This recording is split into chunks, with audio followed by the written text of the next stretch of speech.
তোমরা কি পাগল? তোমরা তোমার ভাই চেনো না? আমি তো গেটে ঢুকার সাথে আমার লম্বা করে সালাম দেই। আগের দিন হয়েছে কি, আমি ঢুকতেছি, ও প্রচুর কান্দাকাটি করলো, হাত পায়ে ধরলো, বাড়ি চাইল নেই, বাজার করবে কি দিয়ে, তাই কিছু টাকা দিলাম। আর ওই যে বিরোধী পার্টি আছে না, এইটা হচ্ছে বিরোধী পার্টির চক্রান্ত।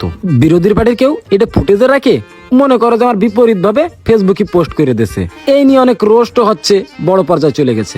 দেখি এই নিয়ে আমাদের এমপি সাহেব কি বিচার বিবেচনা করে। ও ভাই, তাহলে বুঝলাম, এইডে তাহলে আপনার বিরোধী পার্টির চক্রান্ত। আরে হ্যাঁ, তুই ঠিক ধরেছিস।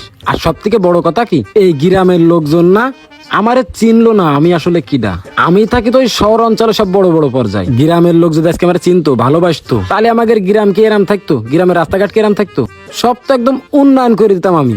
সিঙ্গাপুরের রাস্তা দেখেছিস, ওই কায়দায় করে দিতাম। শহরে একদিন আমার সাথে তুই যাস, যাওয়ার পরে দেখিস লোকজন আমার কত সম্মান করে আর কত সালাম দেই। আমি শহরে পা রাখার সাথেই বুড়ো থেকে গুঁড়ো পর্যন্ত সব থরথর করে কাঁপে।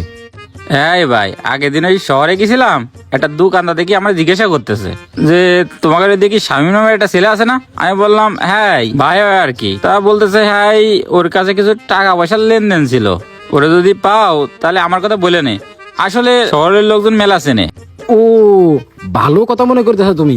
শহরে একটা চার দোকানদার একদিন আমার করছে, ভাই ছোটখাটো ব্যবসা করে আমার সংসার চলতেছে না, ব্যবসাটা একটু বড় করার দরকার। তা আমি ওরে কথা দিয়ে আইলাম যে আমি ওরে 50